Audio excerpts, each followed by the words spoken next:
था जिसके लीडर थे मैक्सिमिलियन रॉबस्पियर, जो रीजन ऑफ टेरर जिनका चल रहा था।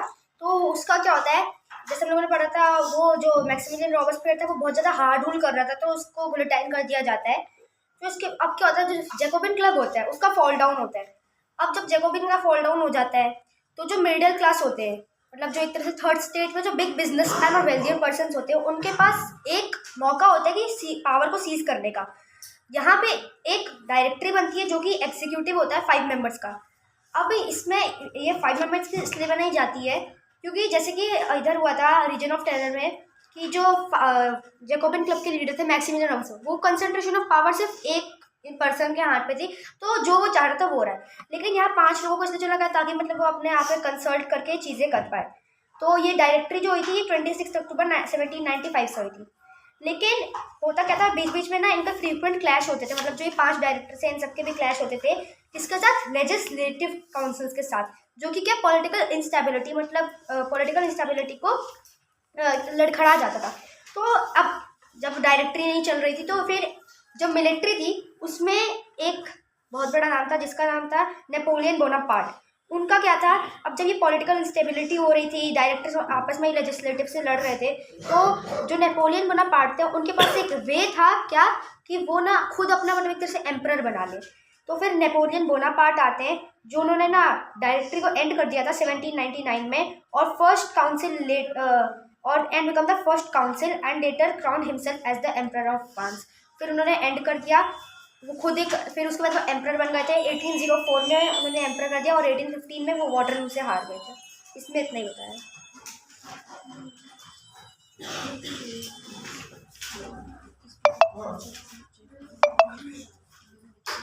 अच्छा, इसमें क्या होता है बेटा, पहले जो तुम्हारा जैकोबियन क्लब का क्या होता है, जैकोबियन क्लब के साथ इसका क्या रिलेशन है? जैकोबियन क्लब होल्ड डाउन हो जाता है, उसके बाद एक डायरेक्टरी चलता है, उसमें कितने मेंबर्स होते हैं? 5 मेंबर्स। 5 मेंबर्स कहाँ कहाँ से आते हैं? सब वो अलग अलग जगह से आते हैं, लेजिस्लेटर से आते हैं, कुछ एग्जीक्यूटिव से आते हैं। तो उसके बाद आपस में क्लास होते हैं उन लोग सब वो लेजिस्लेटिव प्रॉपर, काउंसिल से क्लैश होते हैं। तो होता है कि बिकॉज उन लोग ठीक से काम नहीं करते, रूल चला नहीं पाते। उसमें से कि एक मिलिट्री पार्टनर, यस सर। वो क्या करता है फिर? सर जो नेपोलियन बोनापार्ट थे सर, उनको मतलब ये मौका दिख जाता है कि वो राइज कर सकते हैं, तो वो राइज होता है उनका, फिर वो नेपोलियन बोनापार्ट एम्परर, मतलब जो फ्रांस है और बाकी यूरोपियन कंट्रीज में जाके डोमिनेशन करता है, डोमिनेट करता है। लेकिन इसके कहाँ तक दिया है देखो एक बार, इसमें जो है ना, ये तो बेसिक हो गया, लेकिन इसमें जैसे फर्स्ट पैरा है, फर्स्ट पैरा में किसके बारे में दिया, एक बार और भी अच्छे से पूछता हूँ, आदित्य बोल पाओगे बेटा फर्स्ट पैरा में किसके बारे में दिया? ये देखो लिख दिया टॉपिक, बता नहीं दिया ना, डायरेक्टरी रूल्स फ्रांस।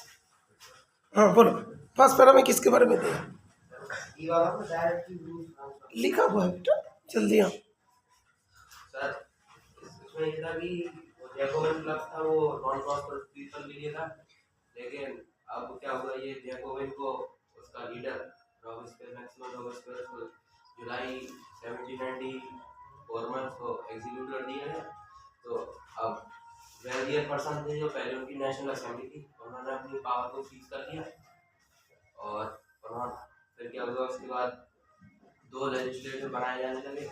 ये क्या करते, एक डायरेक्टरी को अपॉइंट करते, डायरेक्टरी का मतलब होता है 5 एग्जीक्यूटिव, और ये 5 एग्जीक्यूटिव और लेजिस्लेटिव दोनों में क्लैशेस चलते रहते थे। इस चक्कर में जो नेपोलियन बोनापार्ट था उसकी एंट्री हो गई, वो उसने डिक्टेटरशिप का शर्ट कर दिया ऊपर आके। ये वो फर्स्ट पैरा। सेकंड पैरा में किसके बारे में? लिबर्टी, फ्रेटर्निटी और इक्वालिटी, ये आइडिया था, ये आइडियोलॉजी जो फ्रेंच रेवोल्यूशन ने पूरे दुनिया में चलाई। ठीक है, उसका नेक्स्ट पैरा में क्या है? नेक्स्ट पैरा थोड़ा बड़ा सा है, थोड़ा डिफर भी कर सकते, बोलो। वही एक्चुअली चल रहा है शायद, सेकंड पैरा ही चल रहा है कंटिन्यू।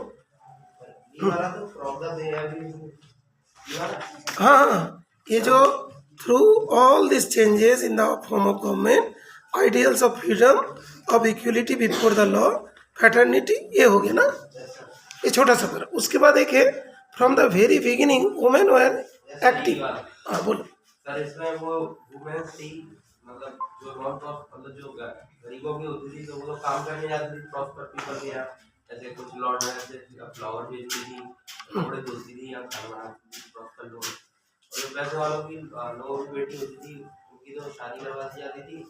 और हाँ तुम इधर आके बताओ, नहीं तो रिकॉर्ड नहीं आ रहा। अच्छा सर वो उनकी शादी करवा दी जाती थी और वो उनको एजुकेशन भी मिलती थी और उनको विल होता था अपने हस्बैंड को चूज करने के लिए। और जो नॉन प्रॉस्पर वाली थी उनको काम करना पड़ता था। तो नॉन प्रॉस्पर वाली जो वुमेन्स थी उनने अपनी बहुत सारे क्लब्स खोले। तो एक उसमें सबसे फेमस था socialist and revolutionary Republic women, ये वाला था ना सर, ये वाला। अच्छा एक मिनट, वो तो हम ओनली तुमको बोला थर्ड पैरा, तुम फोर्थ में आ गए। थर्ड पैरा का बताइए। थर्ड पैरा में 2 क्लासेस ऑफ वुमेन थे ना, एक हाई वाले और एक लो वाले। हाई वाले का मैरिज हो जाता था, अच्छा लो वाले का उसको काम करना पड़ता था। हाँ ठीक है ओके। उसके बाद क्या हुआ next para, that is the fourth para. Sir इसमें सर जो नॉन प्रॉस्पर वाले थे उन वुमेन्स ने क्या किया, क्लब्स बनाना शुरू किया जैसे जैकोबिन में हुआ था ना, अपनी गवर्नमेंट से डिस्कस करने के लिए कि मतलब नेशनल असेंबली से इन सबसे डिस्कस करने के लिए कि हमारे लिए कुछ होना चाहिए। तो ये पिक्चर दिखाती है कि वो क्यों उनके पास गई घोड़े पे। अच्छा तो ये वाला उसी टॉपिक के अंदर है, did women have a revolution, है ना, उसके बाद ही शुरू हो जाता है। उसके नेक्स्ट पैरा में क्या है सर ये वाला, इसमें सर बताया गया कि मतलब जो जब जैकोबिन क्लब आ गया, जब उसकी गवर्नमेंट आ गई जिसको कन्वेंशन बोलते हैं, तो जब वो आ गई तो उसने क्या किया, वुमेन्स के सारे राइट्स को ख़त्म कर दिया और उसे वुमेन्स को कोई राइट नहीं था। और जो जो लेडीज़ जो नॉन प्रॉस्पर जो वुमेन्स थी वो प्रोटेस्ट करती थी, उनको एग्जीक्यूट कर दिया। जैसे ये ओलंपिक थी, पीछे वाला नाम सर गोंग्स कुछ करके, हाँ ओलंपी डी गॉर्जेस सर ये फेमस वुमेन, तो इनको एग्जीक्यूट कर दिया गया और वो प्रोटेस्ट नहीं कर सकती थी। अच्छा ओके। तो एनटीएससी में ये वाला आईएएस एग्जाम है सिविल सर्विसेज में, ये सबसे इंपॉर्टेंट टॉपिक होता है सिविल सर्विसेज का। ये जो इंडिविजुअल है ऐसे वुमेन है जो वुमेन्स राइट के लिए बहुत बुक भी लिखी थी, लेकिन बाद में इसका फेट क्या होता है सर ये मतलब जैकोबिन क्लब देने वो दे देते हैं, मतलब इनको एग्जीक्यूट मर देता है। ये वर्ल्ड का पहला महिला थी जो महिला के लिए आवाज उठाए थे, उसको मार दिया जाता है। और ये चीज सोशल का एक बहुत बड़ा रेवोल्यूशन है ना, इसमें से आता है एनटीएससी में।